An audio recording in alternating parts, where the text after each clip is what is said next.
ఆఖరి మనం పెంచుకునే వాటికి మన అన్నం నేర్పి వాటికి కూడా హాస్పిటల్ పెట్టాము కదా. జంతువుల అడవుల్లో ఏ జంతువుకి హాస్పిటల్ ఉంది చెప్పండి. కాబట్టి కారణం ఏమి? మనము ప్రకృతికి విరుద్ధంగా జీవిస్తున్నామండి.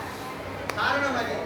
వండుకొని కాల్చుకొని ఏపుకొని ఎండబెట్టుకొని తినే ఒక జీవరాశిని జీవించండి, వండుకొని తినే ఒక జీవరాశిని జీవించండి, ఒక మానవుడు తప్ప. కాబట్టి అవి చూడండి, ఇంత గడ్డి కంటేయండి, అత 2 గడ్డి మరకలు తిని జీర్ణం చేసుకుందాం, చూద్దాం జీర్ణించుకుంటాను. కానీ ఇంత ఎద్దుగడ్డి తిని అవి వెళ్తానే మలమూత్రాలు వదిలితే వెళ్తాయి. మనం మాత్రం మలమూత్రాలకు వెళ్ళాలి, అంతకంటే కష్టపడాలి. అవునా? కారణమేమి అంటే ప్రకృతికి విరుద్ధంగా జీవిస్తున్నాము. అందుకు జబ్బులు వస్తున్నాయి మానవులకు. అది రహస్యం.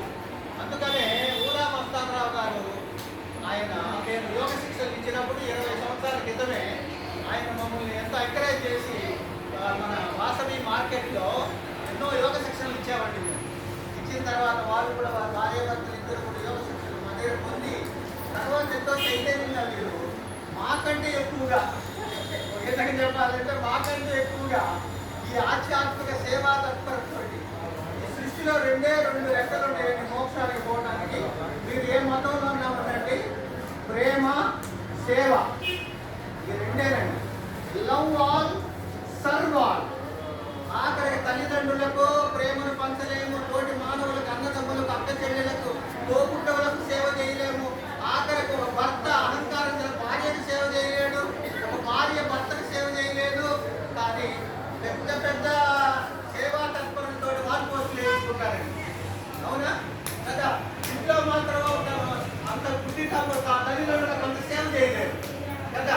కానీ అలాంటి సేవ చేస్తూ వారు మన తల్లిదండ్రుల పేరుతోటి చక్కగా ఈ కార్యక్రమాలు నాకు తెలిసి మాకు గురుబిడ్డలు ఆయన కూడా మా శిష్యులే. కాబట్టి అలా ఆయన వారి భార్యాభర్తలు ఇద్దరు ఎంతో సున్నిత హృదయులు, చక్కగా ఈ సేవ చేస్తూ నేను ఎంతో సంతోషపడతానండి వాళ్ళని చూసి. కాబట్టి అలాంటి సేవా తత్పరంతో ఒక మాట చెప్పి వివరిస్తాను.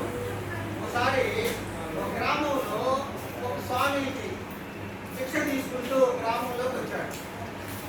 అక్కడ కొత్త బజారులో ఒక అతను చనిపోయి ఉన్నాడు.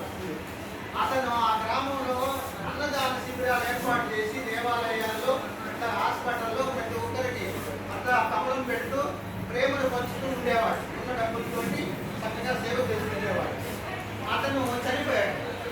చనిపోయిన తర్వాత ఈ స్వామీజీ ఆ ఇంటి అడుగు మీద కూర్చొని ఫోన్ చేస్తూ ఉన్నాడు. ఇంతలో ఆ ఇంటి యజమానురాలు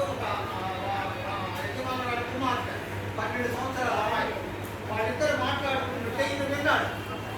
ఏం మాట్లాడుకుంటున్నారు వారు?